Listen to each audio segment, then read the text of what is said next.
Okay, I'll open this meeting in the City of Kerrville Planning and Zoning Commission at 4:30.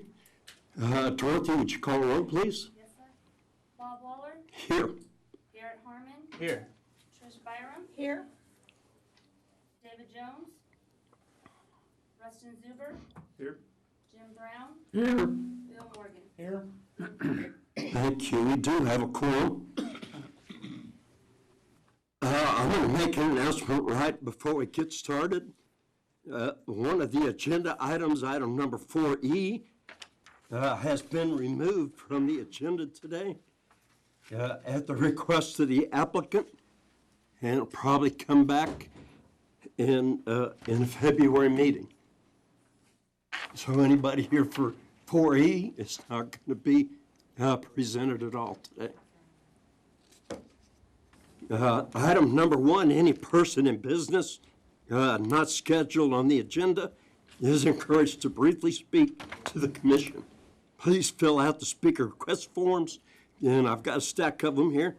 Give them to the secretary. The number of speakers will be limited to the first 10, and each speaker to 3 minutes. No formal action can be taken on these items. The Open Meetings Act requires formal action be posted 72 hours prior to a future meeting. Number 2 is the consent agenda. All items listed below on the consent agenda are considered routine or ministerial in nature and will be enacted with one motion. There will be no separate discussion of items unless a commissioner or citizen so requests, in which case the item or items will be removed from the consent agenda and considered separately. Item number 2A is approval of the minutes from the December 6th, 2018 meeting, and those start on page 3.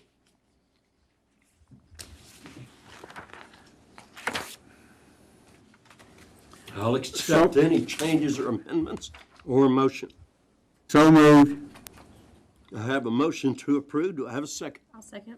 Then I have a second. All in favor, raise your right hand.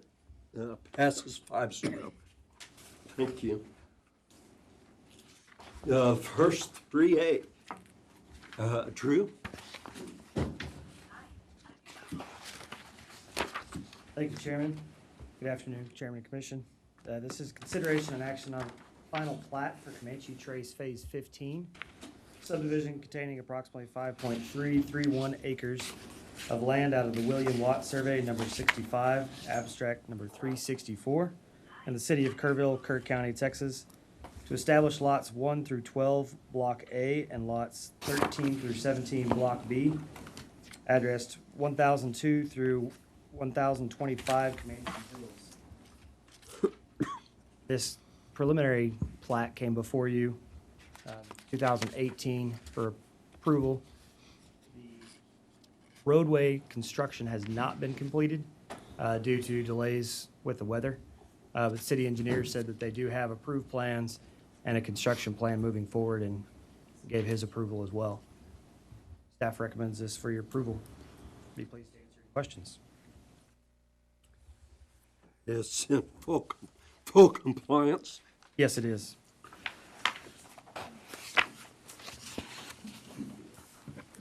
This is not a public hearing, so the commission, any questions? If not, do I have a motion? I'll make a motion to approve the final plat. Okay, I have a motion to approve. Do I have a second? I'll second. I have a second. All in favor, raise your right hand. Passes 5-0. Thank you. 4A, Drew? Thank you. This is a public hearing, consideration, and action concerning 2 variance requests in accordance with Article 2, signs of the Code of Ordinances, City of Kerrville. First variance to allow a freestanding sign to be located on a non-residential property for an establishment that has an existing monument sign. And the second is to allow an electronic sign to exceed the maximum of 32 square feet by allowing a 12 by 6, which is a 72 square foot sign. This is located at Calvary Temple Church, 3000 Loop 534. This is the requested sign, a total of about 189 square feet, which is in compliance. They do have a secondary monument sign existing. In that top picture, the existing monument sign is here by their driveway. The proposed sign would be on the opposite side of the driveway along their frontage. Photos of the property from the loop.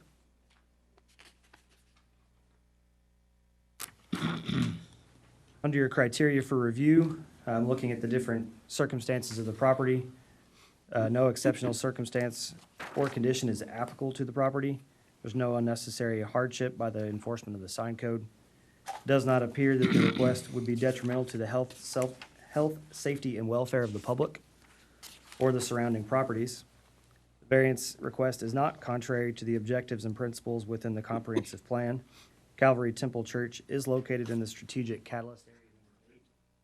This area is largely undeveloped and serves as a link to Tybee High School. Community commercial place types are expected land uses in that, along that corridor. A proven hardship has not been identified, and the variance is not a result of the development of the property. Variance is not grounded solely upon the opportunity to make more profitable or reduce the expense to the current owner, and it does not repeal any development regulations, nor does it effectively constitute a change in zoning. With that, I'd be pleased to answer any questions before or after the public hearing. Let me ask one question. Our sign ordinance allows one monument sign. That's correct. This property, based on the extended frontage that they have along the loop, would be allowed one monument sign or two freestanding signs, that being a pole-style sign as they're proposing. So with the existing monument sign, it is a variance to allow the second freestanding sign. Okay. If the monument sign were a freestanding sign, they would actually be allowed two signs. Be allowed to do that? Not necessarily in the exact location, but there would be opportunity for two signs by code. Okay. This does require public hearing. I'll open the public hearing at 4:37. Anybody wishing to make comments? I do have speaker forms up here. I will call them in order that I have them. And then after that, if anybody wants to make any additional comments, they can. Again, basically 10 people, 3 minutes apiece. And we'll start with Joshua Way. If you'd state your name and address, please, when you come up. Yes, sir. I'm Joshua Way. My address is 715 Oak Hollow here in Kerrville. I'm the worship pastor at Calvary. And while we do have a monument sign, if this variance is approved, that monument sign is something that we will remove from there. We're not asking for a lot. Our main purpose for asking for a variance on this sign is the speed limit is 55 on that road. Our sign will be at least 150 feet off of that road. And given the topography that we have with coming up the hills, and it makes it a little difficult to see. Our main reason is safety as well, because a 4-foot by 8-foot sign, if we were in town, we wouldn't be here. That would be perfectly fine. Slower speed limits and closer to the road makes it really clear and easy to see. But given that speed limit and the distance from the road, our goal is to make it to where it's a safety feature because it's easier to see it at a glance. It's not something that we will sell any type of advertisement on, but we are very active in our community. We serve a lot of other organizations. We help Tybee, we help the Kerrville Independent School District often.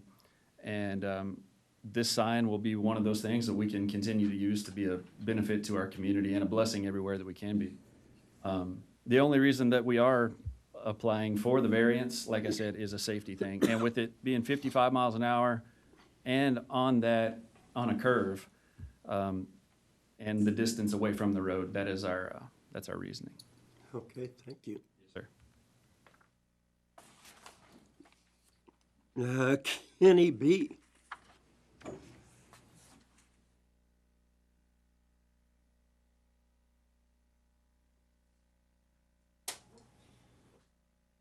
My name's Kenny Bledsoe. I live at 1308 Paragon Place in Kerrville. And as Pastor Joss was saying, it's a safety issue. I mean, I live near the church, and that speed limit being 55 and the location of that sign, having driven up on accidents and pulled people out of cars, not by choice, but by happening on them, I can tell you that any time at those speeds with the amount of traffic that's on that road, if you've got to stand there and stare or sit in your car and stare as you're driving by, it's a hazard. It really, really is. And it sounds like it's a huge sign, but in proportion, it's really not. And especially given the location that's proposed here, I think it would be a real benefit. And of course, the church is active, and they'll use it for anything. I know them personally. Anything that would benefit the community, they're going to do that. And they're not going to, it's not for profit, but it is a safety issue. And something that's large enough to just see at a glance, driving by is a great benefit. That's all I have to say. Thank you. Corey Travis.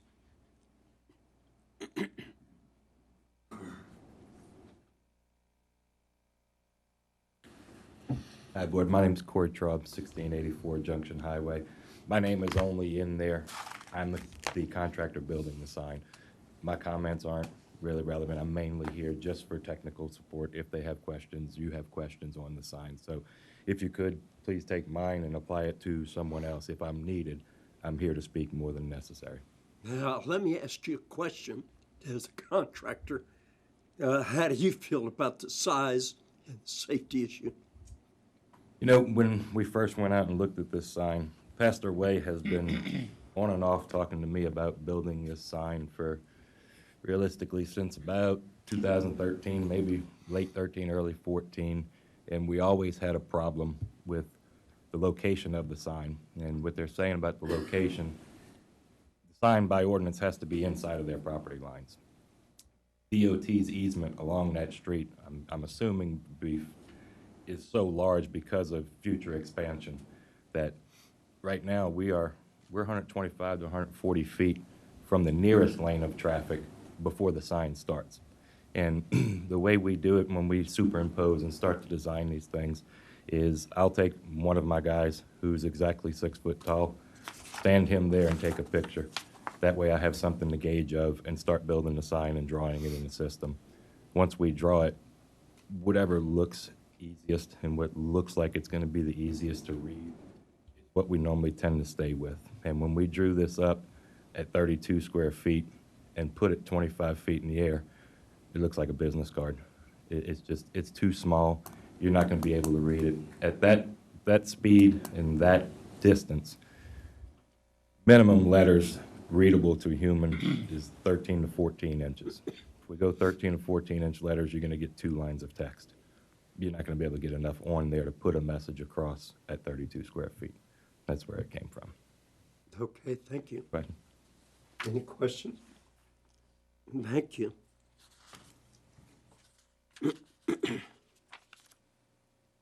Frederick Parkhurst. Hear about the sign in front of the chamber. Okay. Now, we said that was pulled, so there's not going to be a hearing or anything on that today. Pardon? That was pulled from the agenda at the request of the applicant. So the Chamber of Commerce sign is gone. No, I didn't say that. It's not on the agenda. It's not on the agenda for this meeting. The applicant pulled it off. And so it'll probably be on a subsequent, hopefully in February. Mike Walker? Thanks, Mike.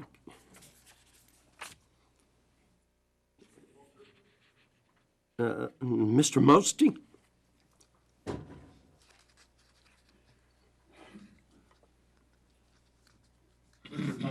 My office is at 222 Sidney Baker South, and I'm not speaking for or against necessarily this particular item. I just, it occurs to me that that this sign ordinance has been building since at least 2011. There's a 2004 article in the Daily Times even that goes back a remarkably similar to where a sign was approved oversized, and so you have, going back 2004, 2011, now there's a 2050 plan, and it seems to me that the commission ought to be very mindful and very cautious about variances in general.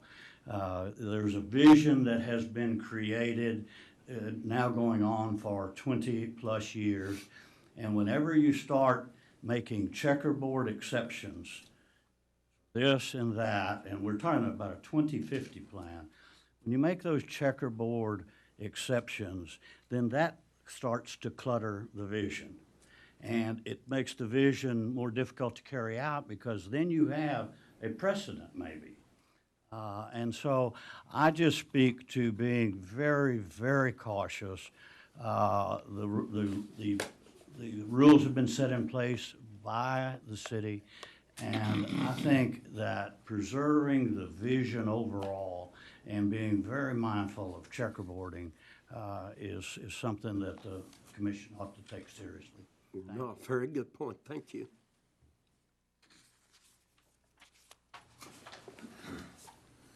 David Squires. Captain David Squires. How are you? David Swires, 201 Holdsworth Drive, Kerrville, Texas. I'm here on behalf of Calvary Temple. They're a great partner of ours in our fight for good in this community, difference makers. The sign is something that we've thought about on our own facility. We've got an old matrix board. It's just, pixel board that we're thinking about upgrading for the same purpose he is. If you are a pastor in this town, you want to advertise, that's very limited.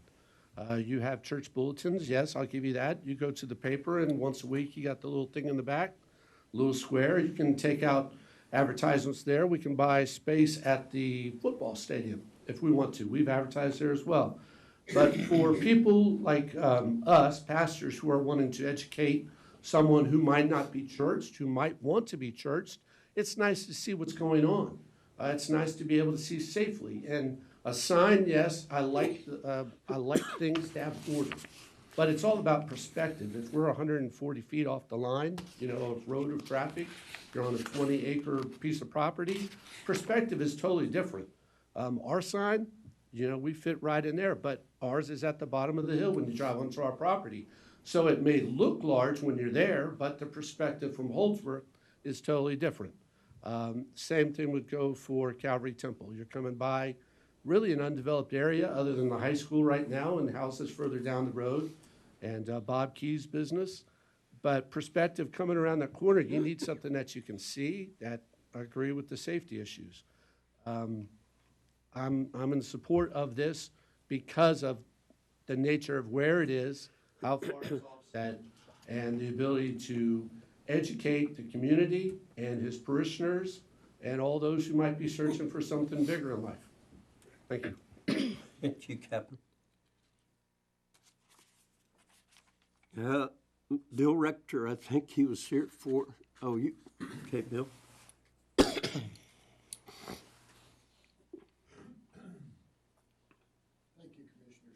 And first, let me say I'm not opposed to Calvary Temple Church at all. I am here speaking in favor of the fledgling 2050 plan for Kerrville. And I think it is important to hold the line as far as our 2050 plan.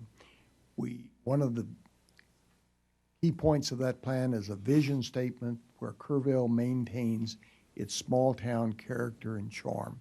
That's important for our prosperity. It's important for us to attract visitors, for us to attract tourists and new residents. And I don't want to dismiss Loop 534.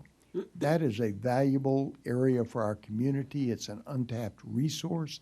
It has churches, it has schools, it has residences, it has shops, and it would be an ideal place to have low-income or affordable housing, an asset that is desperately needed by our community, and I believe a size of this sign would be detrimental to that type of development. But most detrimental would be enacting a electronic sign that's 225% of what our code allows. A variance is applicable for a small change, 3%, 5%, but 225%, people have brought up safety. And if you look at safety studies, the most dangerous electronic signs are electronic billboards. They cause the most danger. And I'd like to call your attention to the Tybee High School sign. It's an electronic sign that sits much further away from the road than this one, and we still go by it at 55 miles an hour, and I have yet to have had a problem reading what Tybee High School has placed on their compliance sign. I believe that we need to continue to uphold our sign ordinance. I do not feel like that the reasons for a variance for the commissioners are there for this sign. No hardship is demonstrated. Thank you very much. Bill, I have one question, one comment. You referenced the Tybee sign. The Tybee sign, number one, is much larger than the 32 square feet, and it was approved with an exception because it's a school. Okay. The sign I'm talking about is the one at Tybee High School. At on the the high loop. school versus the On the state. loop. Okay. Yes, sir. My misunderstanding. That's the sign I'm talking, it's Okay. an electronic sign. Okay. It is compliant. Yep. And they put electronic messages on that sign, and they're readable at 55 miles an hour going down the loop. You're right. Thank you. Okay, thank you. James Kessler. I'll withdraw my request. Thank you, sir.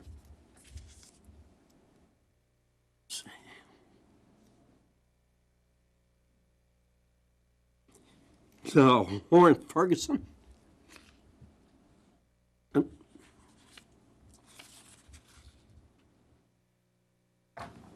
afternoon.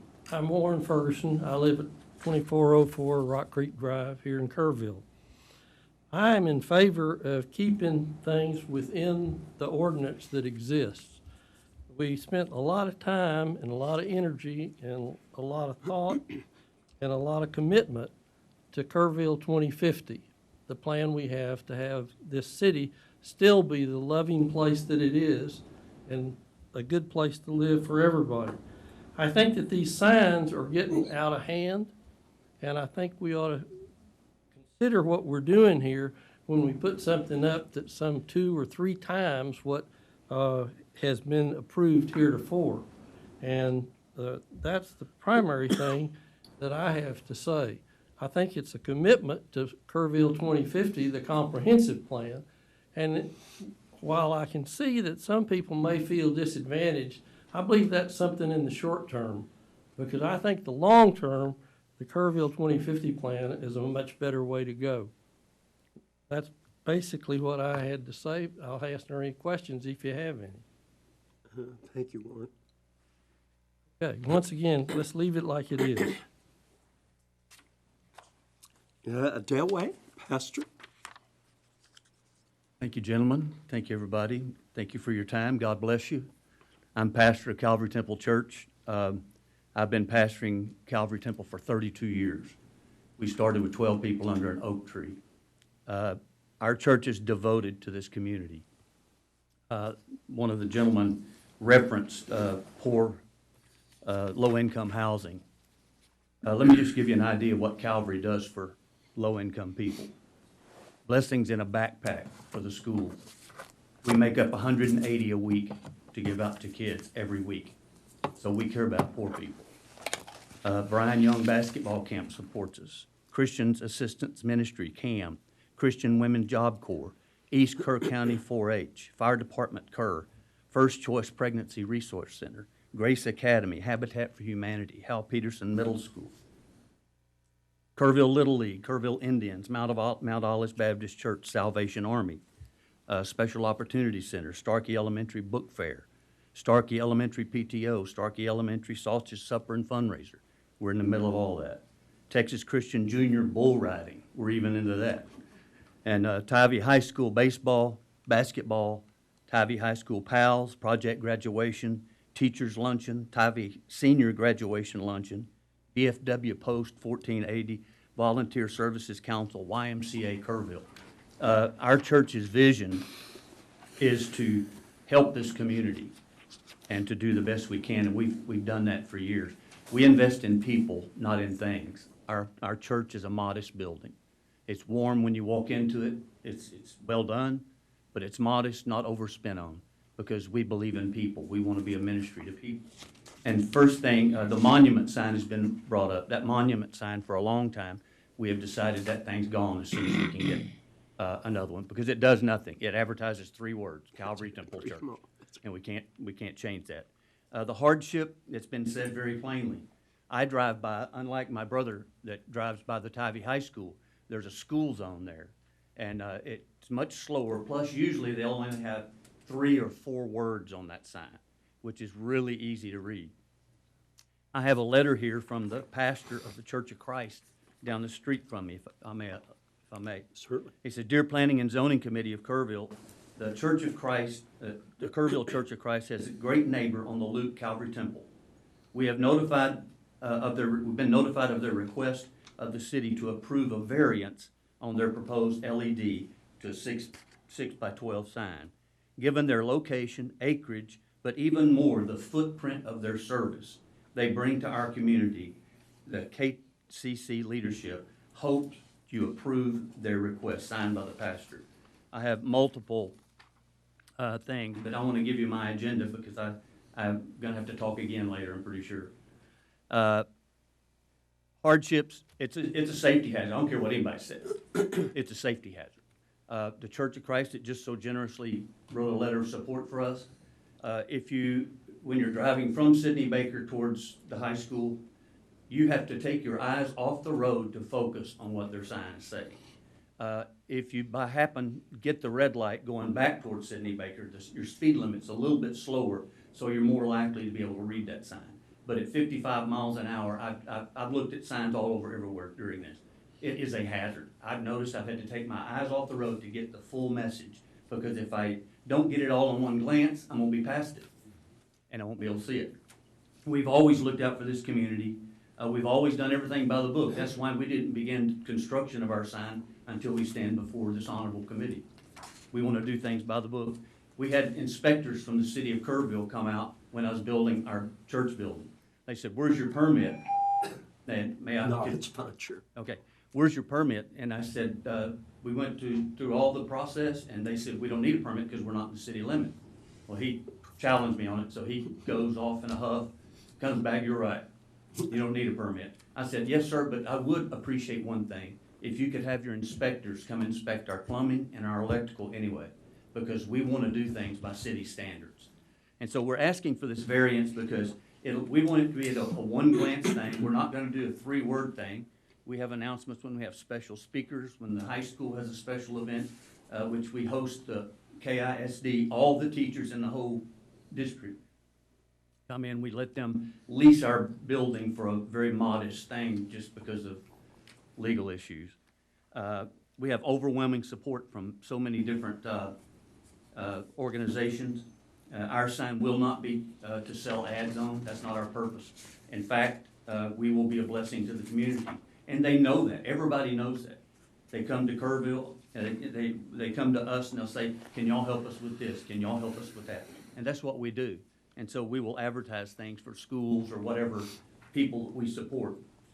And so I understand we don't want our town to change. I don't either. I've been here 32 years.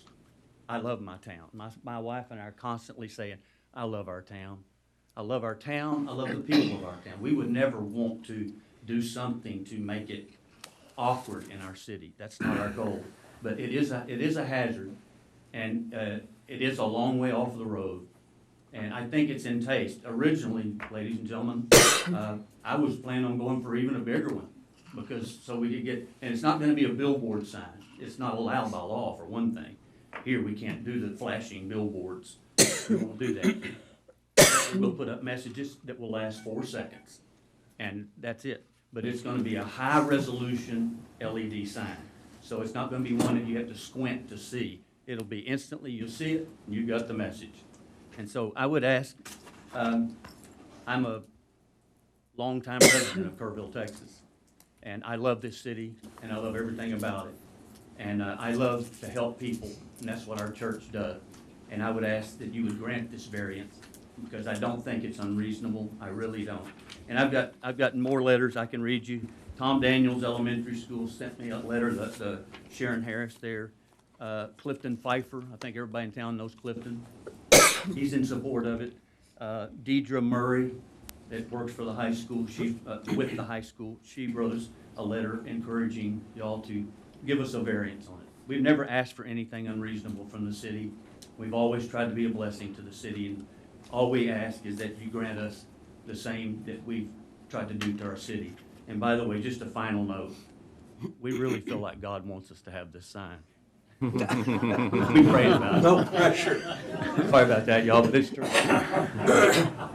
Thank you, Pastor. Anybody else want to speak for at this public hearing? If you do, come to the podium, please. State your name and address. We're past the 10, but if you got a couple, that's fine. I'm Elsa Lara, and I live at 323 Roy Street, and I also have property at 705 Faith Street.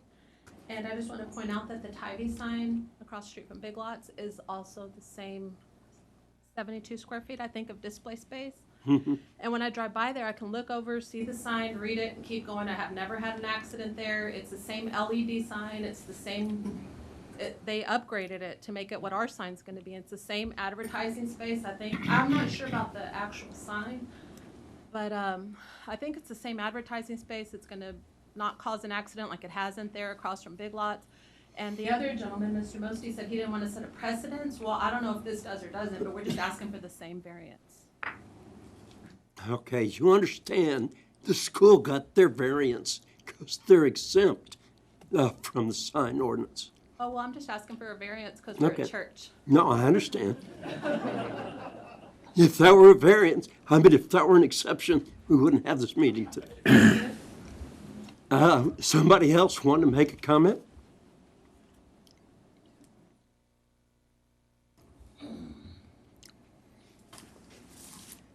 I'm James Kraft, 2783 Bandera Highway.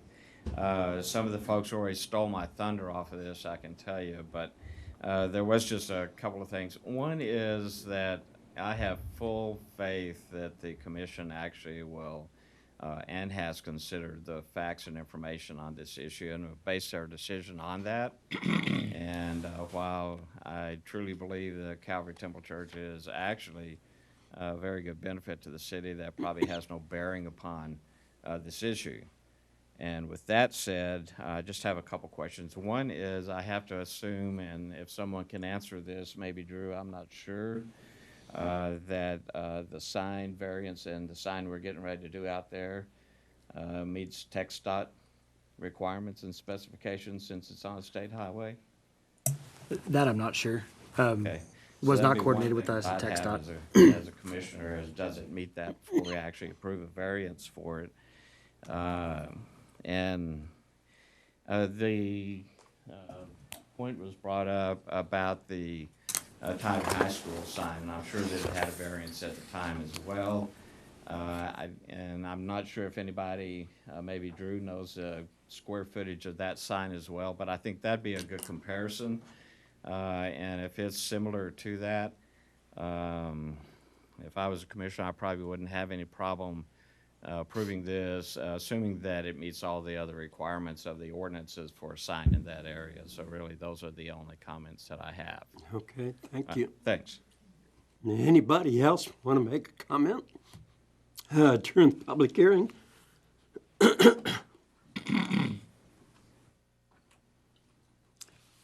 If not, I'll close the public hearing at 5:04. I want to make some comments before we move forward. I certainly appreciate all the comments that were made on behalf of the Calvary Temple Church. Y'all do a great job here. There's no question, Pastor.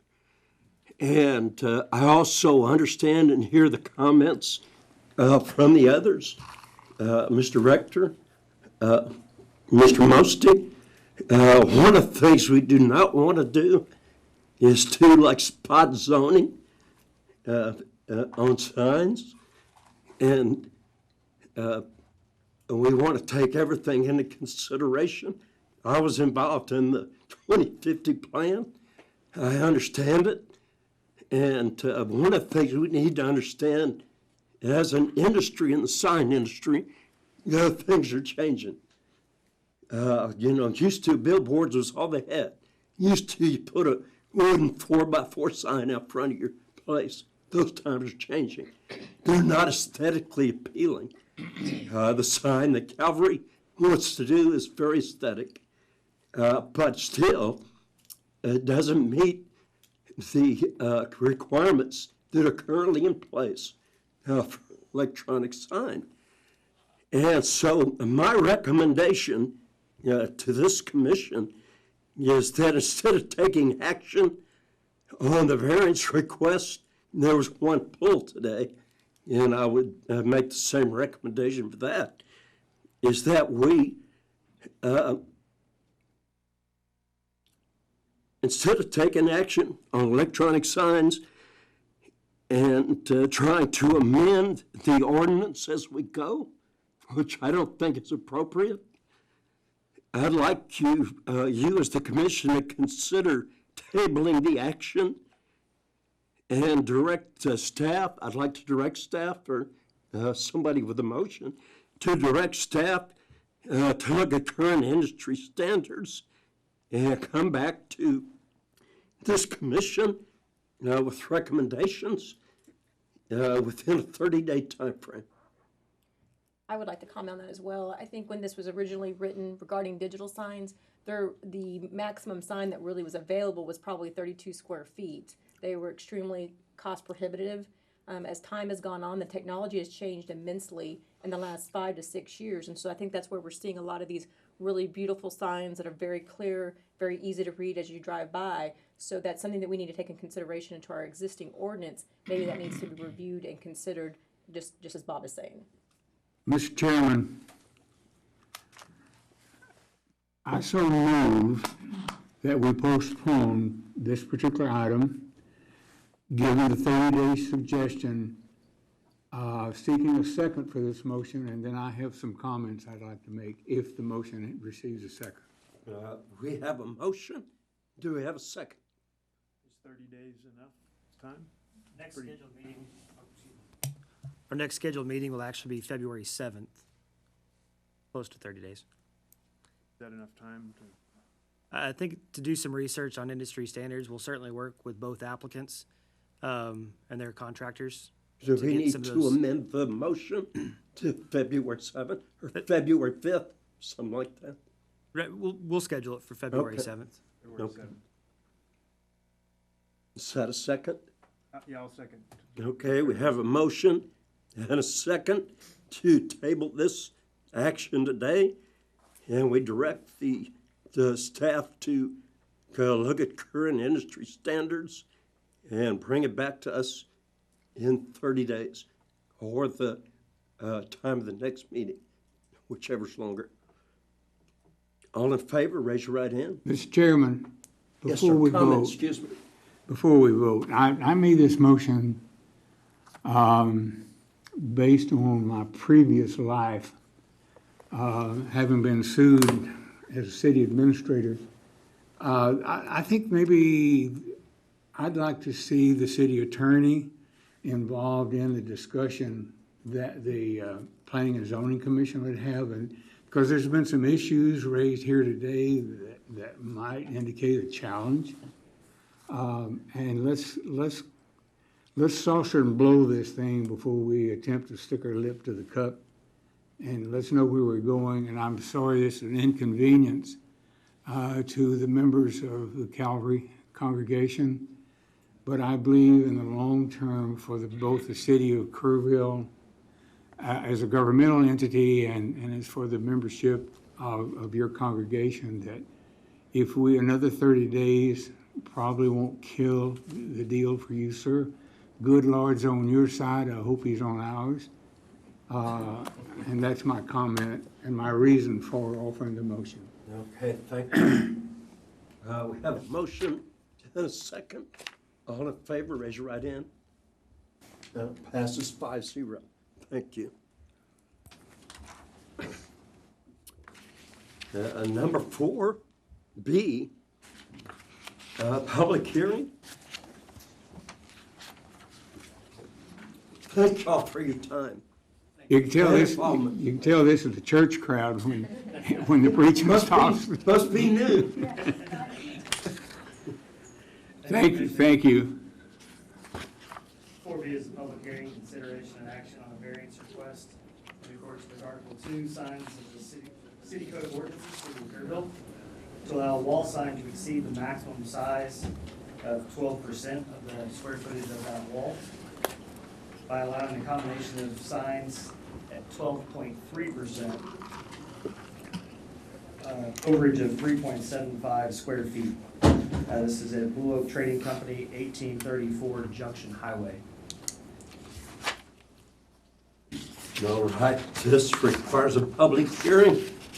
I'll open the public hearing at 5:11. Anybody wishing to comment, come to the podium, please. Give us your name and address.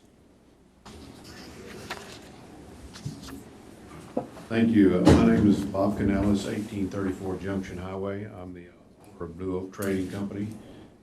We make this request due to the fact that our business model is set up to offer Main Street location for cottage industries, folks that make things handcraft.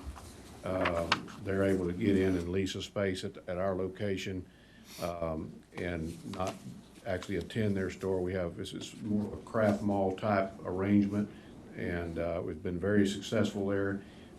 We've been in business for 3 years. The signage has been on the building for 3 years. We've got a CO and permit through the proper channels. And recently, we were challenged by the additional 0.3%. We were fully unaware that we exceeded that, but we would certainly like to keep our signage in place. We've got a very good following, and we feel like aesthetically it doesn't impede any of the activities on. Thank you. Okay, thank you. Anybody else? If not, I'll close the public hearing at 5:13. Commissioners? To me, this is more what a variance should be, not a wholesale change. Nope, I agree. A minor indiscretion. 3/10 of a square foot. And looking at the overall square footage versus, what is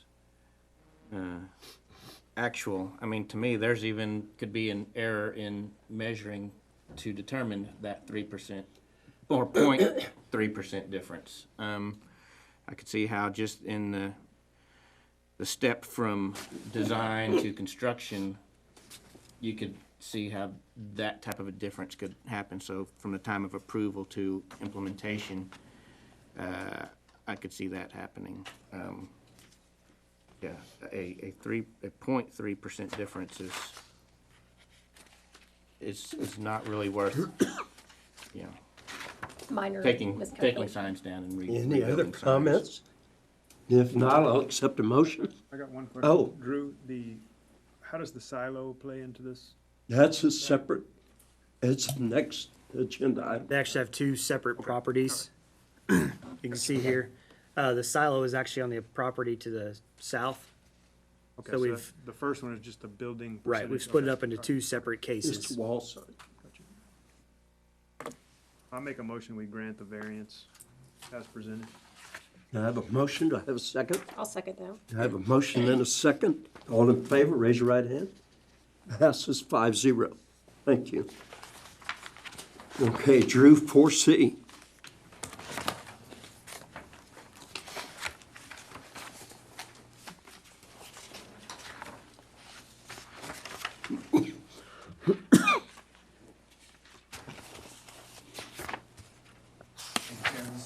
4C, public hearing, consideration, and action on 2 variance requests with regard to the sign code. 1, to allow a monument sign to exceed the maximum height of 8 feet and to 18.5 feet tall. And 2, to exceed the maximum square footage of 64 square feet by allowing a monument sign of 905 square feet at 1832 Junction Highway for Blue Oak Market Days.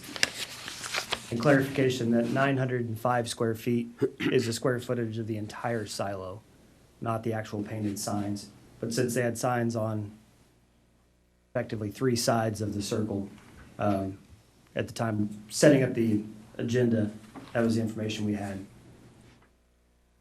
Let me ask you, would you tell us the difference between a monument sign and a freestanding sign? So monument sign is intended to be more or less anchored in materials matching the structure. This being corrugated metal. Back to the picture of the building. The building itself, the facade is corrugated metal. Most of your monument signs are brick or rock to match the building, but in this case, corrugated metal actually does match. Typically, they are smaller signs because they are on a more or less rock base. The silo wouldn't typically meet the definition of a silo, silo wouldn't typically meet the definition of a monument sign. However, given the types of signs within our code, that was the closest fit that we could describe. A freestanding sign would actually be a pole-mounted sign, which you can actually see they have on the other property right here. So it is more or less a sign cabinet or a sign board up on a pole. Okay, based on what I read in the policy, we're looking at this as one enterprise versus 2 tracks for sign purposes. We looked at it with both ways. The applicant did apply, showing that if it as one business, they would only be allowed one sign or the other. Right. The argument that they made is they have 2 different properties, 2 separate owner entities. And with the trade days versus the retail store, 2 separate businesses under the same Blue Oak name. Could be looked at either way. Based on their existing, both signs existing, they applied for the variance as separate entities for that reason. So is Blue Oak Trading Company different than the wall sign piece? Blue Oak Trading Company is the wall sign. Blue Oak Market Days is the outdoor. Okay. That's just, like a division, though, or a department Right. of the same enterprise. Okay, yeah, I guess one of the things, what does the ordinance say about having an enterprise having a monument sign as to them also having a freestanding sign? If we looked at it as one property, they would not be allowed both signs. Okay. Okay. Would they be allowed to have a freestanding sign on that property? Does it mean? Separate them into 2 separate Right. entities entirely. It would be allowed. Assuming 2, okay. Right. Typically, you would not have a freestanding sign or a monument sign where there is no building, which is also part of this discussion because the buildings on this lot are just the outdoor air market and display area. There is no actual structure behind. One of the other things staff considered was classifying this as a wall sign. The silo would have to be considered a building, meet the building code, building setbacks, how do we establish parking ratios and so on.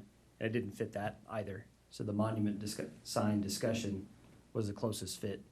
That was my question. What would the silo be if it didn't have any signage on it? And would it be allowed? One of the things we looked at is part of their display, because they do sell silos. Okay. It is a semi-permanent structure. It can be moved, but it is anchored. So that was part of the discussion. It wouldn't apply for a building permit, but it is part of their display of what they sell. Could it qualify as an accessory building Good. if it had a door on it? Right. And used for storage or something like that? Okay. And I guess I don't understand why you couldn't why does this, the total square footage of the whole thing, you can't separate it like you did on the building? Is that not? Well, We could. When we were writing the agenda, we didn't have the exact dimensions. They were getting those back to us. I think all they're doing, the 900 square feet is the signage only, not the whole, Sorry, not the whole No, it's the circumference. whole, it's the whole silo. Outside. 900 square feet is the entire outside of the silo. Okay, and then how much is the,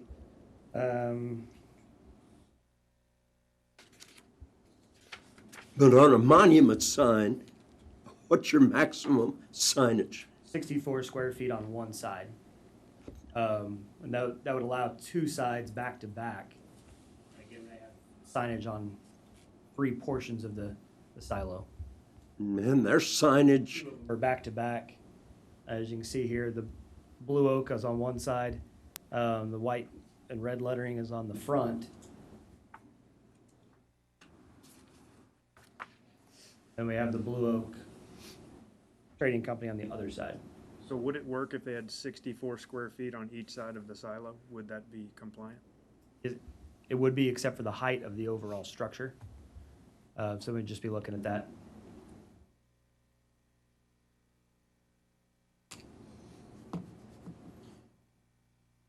If it were treated as an accessory building, wall signage would be allowed on that? I don't see why not, but it wouldn't meet the setbacks. They would have to move it back It had to- behind Right. the back of the property essentially, because the fence of their outdoor market is at the front setback line. Okay. Are accessory buildings allowed to encroach that setback? No, it's not on the front. Okay. Certain smaller accessory buildings lessen setbacks on the side and rear, but that wouldn't apply. If it were behind the setback, could be used as wall signage if it met the 12% of surface area? Right, but then we'd throw the building code back at it and it wouldn't comply. And then As far as meeting the building code as an occupiable structure. you know, when I look at a sign, I don't look at the lettering as a way to measure the face of that sign. It's the whole perimeter around that sign. It's the way it should be measured. And then they've provided dimensions for us of each word. Well, but that's what I'm saying. I don't think that's the way to look at it. Comparable to the wall signs, the way the code requires we look at signage is simple geographic or geometric forms around each sign. They're allowed multiple signs, but as you can see, these are all measured basically in squares and rectangles to get to that square footage. So you need to measure the whole blue oak sign, whatever that rectangle is, the whole trading company, the whole tree logo, and then the buy, sell, and trade to come up with the total footage of the sign on each side. Even when you do by letters, it's already 75 feet, and they're only allowed 64. Right. That's correct. And then the front sign is 8 foot by 4.5 as well. I know of another business that was considering putting up like an old water tank. And they could not do that, but it's kind of a specialty sign. It was, has some charm to it like this one. I don't, it's feels like this is not really a monument sign. It's something different. It is. We looked at monument sign as the closest relation we could make to apply those regulations. But it certainly does not meet that specific definition, I think. Have we already had public hearing? No, we need to open that if we're ready. Okay. This requires a public hearing. I'll open that at 5:24. Anybody wishing to speak on this agenda item, approach the podium, name and address, please.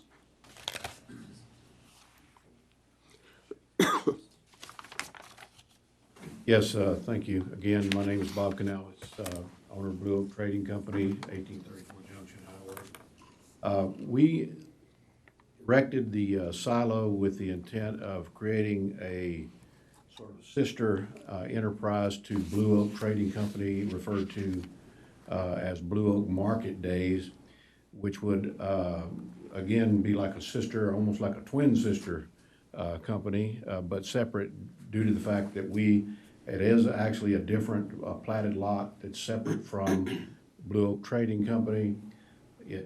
We actually pay rent separately on that location, on that property, and the Market Days actually has different ownership. However, our intent there was, due to the demand of some of our other vendors, was to create a venue for weekend, Saturday, Sunday type outdoor atmosphere for folks to market their wares, their products, the results of their crafts and things that they make. Again, with an intent that it would be just a Saturday, Sunday venue. We advertised the fact that we going to try this enterprise on Facebook, and of course we had the silo in place because it fit the motif, the vintage look that we were trying to gain in our attempt to create this venue, this Market Days. It's a Saturday, Sunday venue. So with that in mind, we felt like the silo is exactly in the location of a former freestanding sign. There's a 12-inch foundation or 12-inch pole there that formerly, years ago, I believe there was a mobile home dealership on this lot. We didn't feel like we were non-compliant by using the silo as a sign, whether it be classified as freestanding or monument. I don't think there's a true way to classify the silo.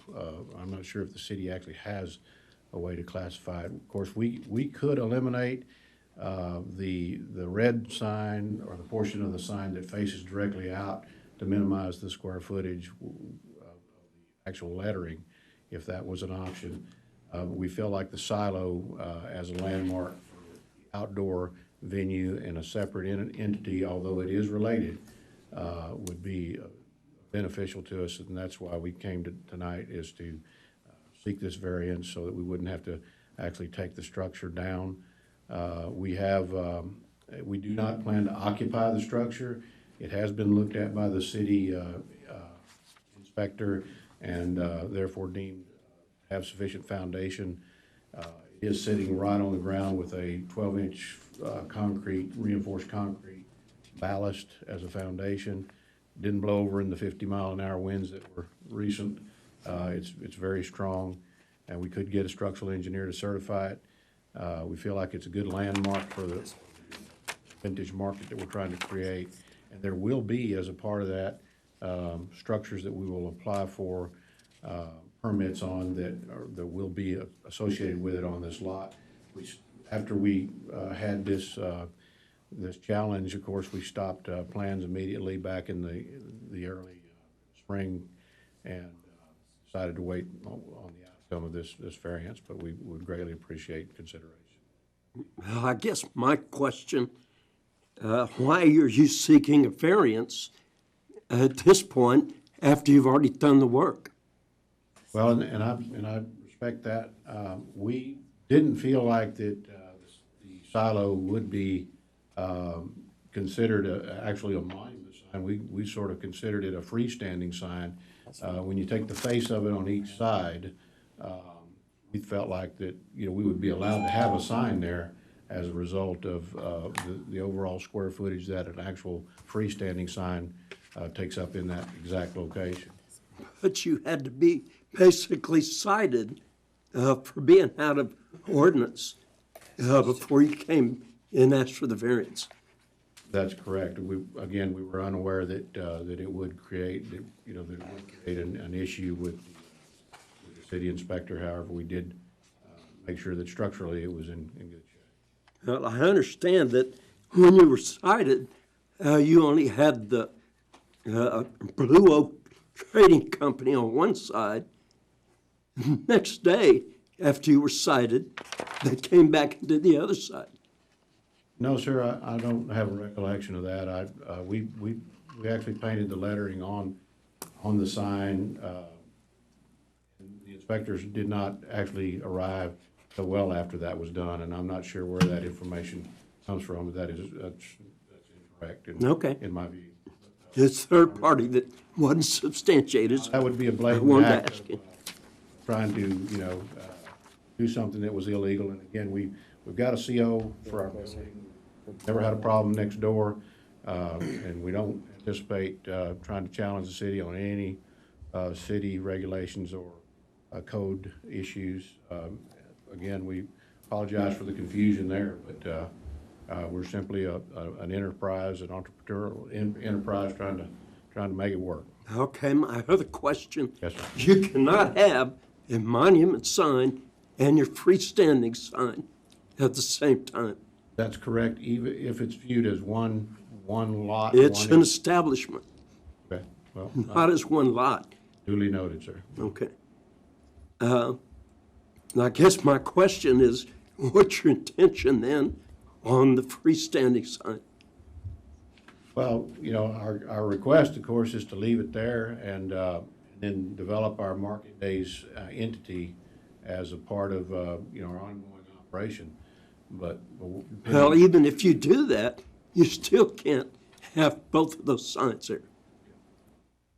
So the only option we would have is to actually remove the silo. Okay, you would remove that before you would remove the freestanding. If that's an option, we'd probably leave the silo and take the freestanding down. Okay. I was unaware that that would be a possibility, but if that is the possibility, I think that we might consider that as our best option. Okay. But again, we'd have to get with the landlord and decide if that was something that he would be amenable to. Okay. Yes, sir. Thank you. Thank you, sir. Pablo Brinkman, 3928 Oak Park Drive. I represent both properties. One of them's, as he said, is on the 1832, one's on 1834. He would not be allowed to take that sign down. Okay. So Per the landlord? I would have to, as of Okay. right now, I'd like to go on record, that would not be an option. Okay. So I don't want that to be considered right now. Okay. Okay, thank you. Any other comments for the public hearing? If not, I'll close public hearing at 5:32. Comments from the commissioners? So, from what you're saying, it's just not allowed to have the two signs at all? Is that what Well, that's my understanding, Drew. Is that That would really be more of an interpretation. Typically, we would look at one business, whether it spans multiple lots.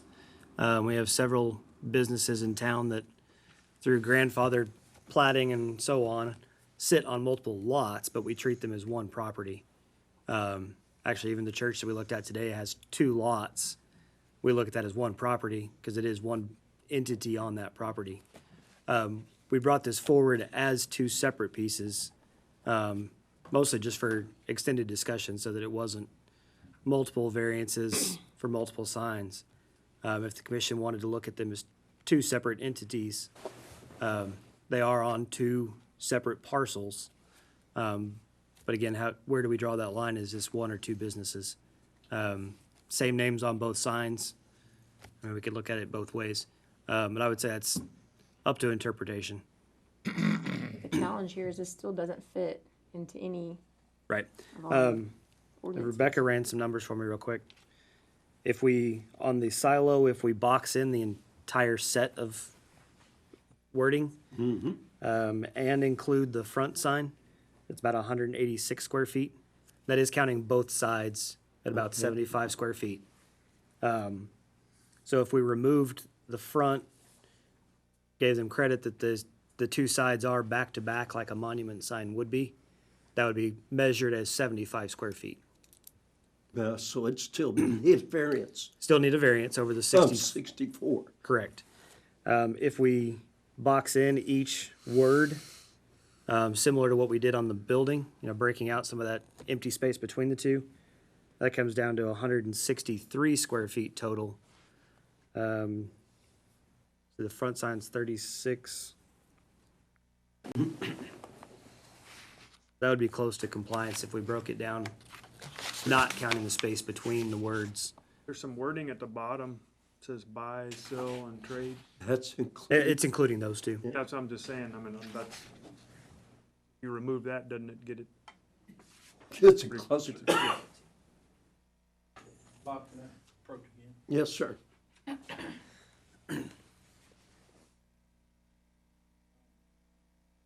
As Mr. Canales pointed out, they are two separate tracks. It's owned by, one of them's a trust, which is the improvement side, and one of them is another client of mine that I manage a lot of properties for. I'm concerned if we try to say this is one money tract. So some of you may understand that I represent John Miller on his corner directly across from us, and I'm working with trying to get two different entities there. That's one track there. You know, I'm gonna have Pablo's Donuts and Garrett's Pizza on there. It's gonna be two different ones too. And maybe there's Pablo's Donuts and Pablo's Pancakes. So I don't wanna get caught up with names as much. Yes, Mr. Canales does this, but I'm concerned about that tract and other tracts that I may have, where I may have two different tenants on there. One that's owned under one, and that's going to have two different signage, or three, or whatever we're blessed to get over there. Well, I can tell you, you can't have a sign for pancakes and donuts. Well, I know. Kind of picking on myself, so. But that's something that. But we look at it as one establishment, and that talks about that in this code. Yes, sir. And you can try to circumvent that by saying it's two different tracts of land, but they're adjacent, and it's one business operation. One is just a division, you know. I don't think it's a separate LLC or whatever. It appears to be connected as well. I mean, all Yeah. the improvements I think all flow to- together. To Pablo's point, look, moving forward with that definition of establishment, using Mr. Miller's piece of property and two tenants on one piece of property, that becomes two establishments. I agree. Let's break it out. That's not a question, okay? So then the discussion really is the trade days and the market days, one or two establishments. The definition is a use of land for any purpose which requires a building on the land regardless of the commercial, nonprofit, or public nature of the activity, excluding a residence or active agriculture use. We only have one building. Yes, an establishment. Right. Okay, thank you. Comments? I could see if, you know, we're kind of visualizing what is there now and what has been there recently. If the market days enterprise, you know, developed and became a regular and a growing entity, I could see how you could see the division a little bit more clearly between those two things. And so I'm not that hung up so much on the two different signs. My concern is that this thing is huge. And allowing this type of variance would start to say that we are allowing something much bigger than a monument sign to be used as a sign. And there is my biggest concern, is that we're allowing something, you know, I don't know for sure. I don't think these folks went out and said, okay, we need to find a silo that is this big. That is just the size of the silo that came along. And while I think that silo may be appropriate for that enterprise, it's if we're using it as a sign, and that's what we're addressing as a variance, it is big. It's too big, and to me, opening up that door to other businesses wanting to put a big thing, whether it's a monument sign or a silo or something that's not a structure, that's just opening a door for something that doesn't fit most properties. True. Isn't there also a height restriction? The monument sign would be limited to 8 feet. The structure is 18 and a half. Obviously, given the type of structure, and it's not typical to have one that short. And So that's 8 feet from the highway level. Is that correct? From ground? Or the ground? established grade or Established grade, okay. curb elevation. And so the first variance is the height, and the second is the signage. To me, it can't be a monument sign variance. It's too massive of a change, but I like it. And it seems like, I try to find some way to make it work and let people use creativity in their business, and that, there should be some avenue for that. And I think it was, Mrs. Zuber, I think you pointed out the wall sign being within 1% of compliance is kind of what the commission's idea of a variance would be. This being so unique, I would put it in the same category. This is the intent of having this process, so that we don't have, where the request does not fit the code black and white, whether it just be size, this being, it doesn't fit the type of sign. Our code breaks down 40-something types of signs with 17 different sets of regulations, and it doesn't fit any of them. This is outside of the box. And That's correct. seems like there should be some avenue to work on that somehow. The only other thing staff looked at as far as how to put this on the agenda and advertise it was to take it even more vague and bring it to the commission for a definition of what kind of sign. We felt it was more expeditious just to classify it as the closest and come to the commission for discussion. To me, if it's not used as anything else other than a sign, I guess if it was still being used as a silo, as equipment, then that may be something different to address. But right now, its sole purpose is a sign. And so just, it's not a freestanding sign. To me, it's a monument. It's solid all the way to the ground on all sides. It's just a very big, very wide monument sign. I guess I was trying to say if a door could be cut into it, used as an accessory building, take the 12% of the surface area and let that be the signage, I think that would fit within the rules. But the accessory building component has its own set of regulations. And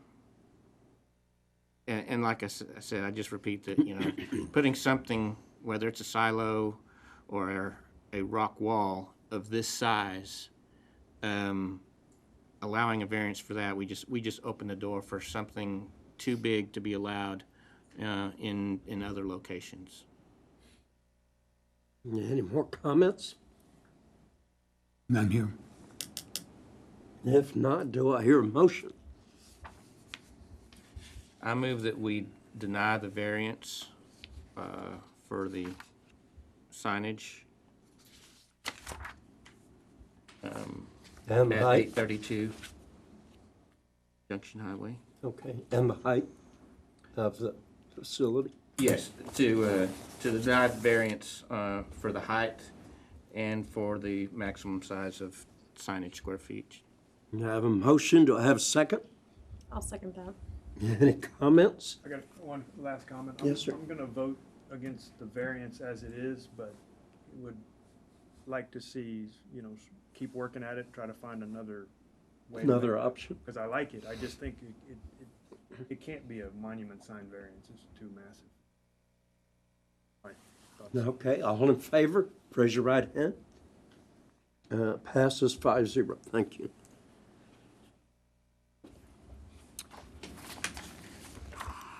Four E is off, let's see, 4D. Drew?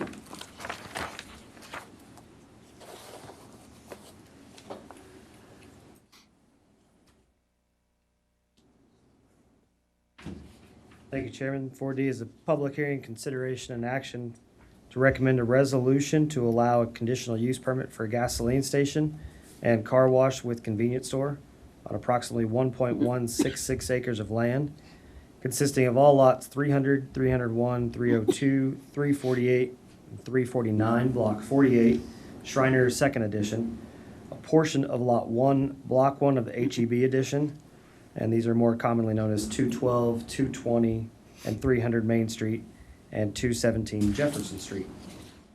The request is consistent with the comprehensive plan, Kerrville 2050 comprehensive plan, within Catalyst Area Number 1. And there should be a strong focus on redevelopment and catalyzing a renewed public interest in the area. This is part of the HEB project where they're renovating and rebuilding this store.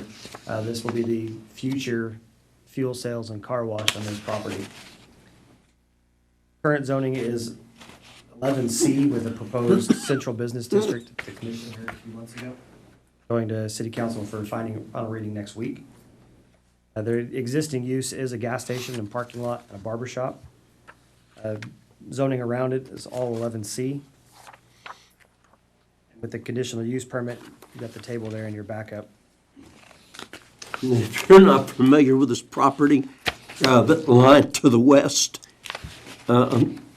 it coincides with the HEB's current fence. I drove by there yesterday. Yes, that's correct. Okay. So they're not, it's not quote past their existing. There's a fence line right here on Right. the west side. Okay.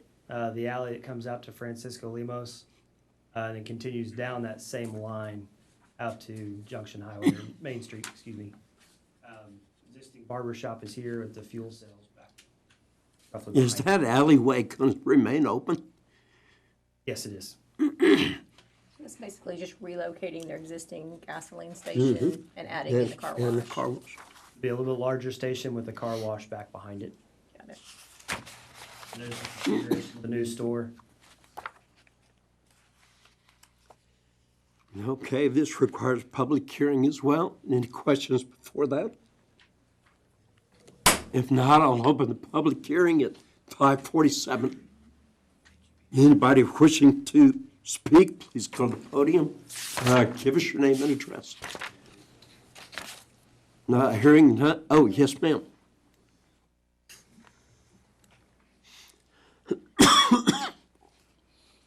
Excuse my allergies today. Can all relate.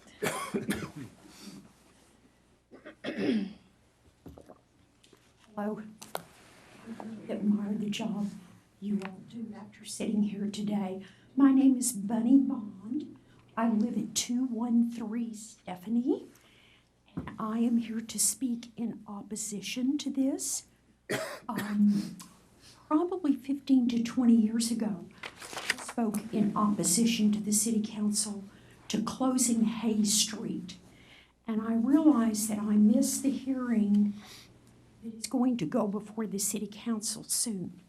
But I am here today to submit to you that this location and building more gas pumps on that property actually creates a traffic hazard. Now, first let me speak to Hayes Street. Hayes Street, closing that one block, which is an access street that many of us use to get from Jefferson over to Main or Main over to Jefferson. I think that is a real mistake on the part of planning and zoning. The other reason I think it's a mistake is because Hayes Street from the state highway is the only direct corridor to the only homeless shelter that exists in the city of Kerrville that is run by the Salvation Army. And my other objections are, we've already allowed the closure of 2 blocks of Rodriguez Street. If we allow Hayes Street to be closed, we're creating a problem for vehicles, fire trucks, police, EMS, as we continue to close off blocks in the central business district To me, that is a real problem. I think, and I will submit this to HEB, their plan needs to be flipped, and the gas stations need to be on the east side of Hay Street, and Hay Street needs to remain open because there's a light there. And if you look at the diagram that's up there right now, you will see that the egress onto the parking lot and to where the gas station is, you're creating, granted though there are two egresses or entrances into the HEB lot right now from Main Street, but those are actually traffic hazards. And if you're increasing, and I think, Drew, is that going from what, 4 pumps to 10 pumps? Is that what it is? 3 to 10. Yes, 3 to 10. 3 to 10. They want more business, I understand that. But to me, if you located the gas pumps at the other end of the property, you could leave Hay Street open. It wouldn't create such a traffic hazard. And I think that would benefit the overall plan for Kerrville for 2050. Thank you. No, thank you for your comments. Anybody else wishing to speak? Yes, ma'am.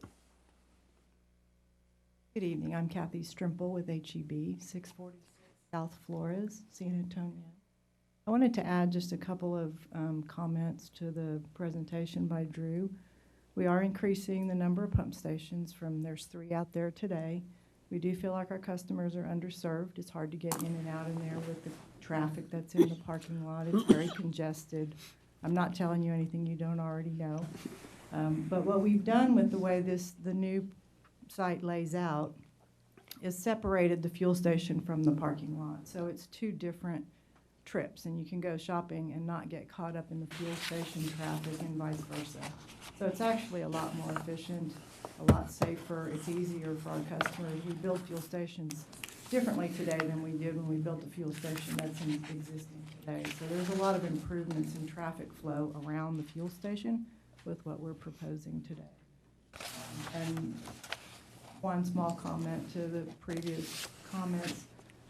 We've spent years trying to figure out how to put the store facing south, and we can't get enough property there to get the size store that would be bigger than what's out there today. And so we wouldn't make sense to build a new store that's smaller.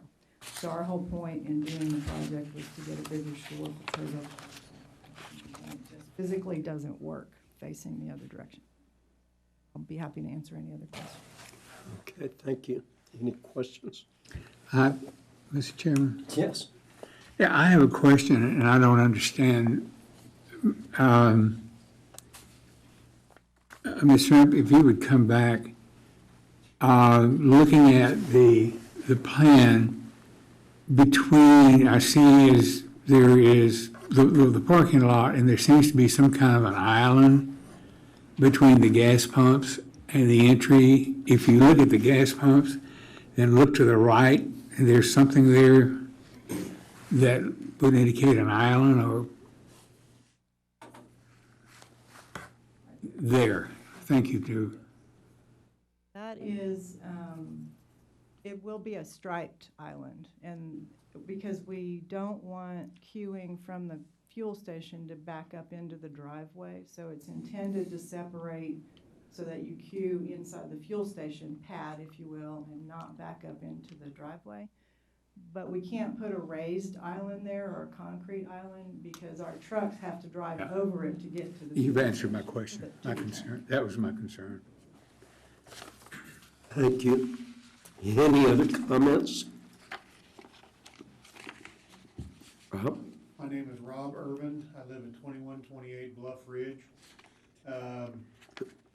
I am fully in favor of the design that HEB is proposing. I think it is going to be a real benefit for the community. Highest and best use for that footprint of land that they're in the process of trying to put together. Thank you. Any other comments? If not, we'll close the public hearing at 5:55. Commissioners? All we're looking at is fuel cells today, right? Yes. We're looking at the fuel and the car wash. And car wash, yeah. Not street closings or anything. No, that's a separate.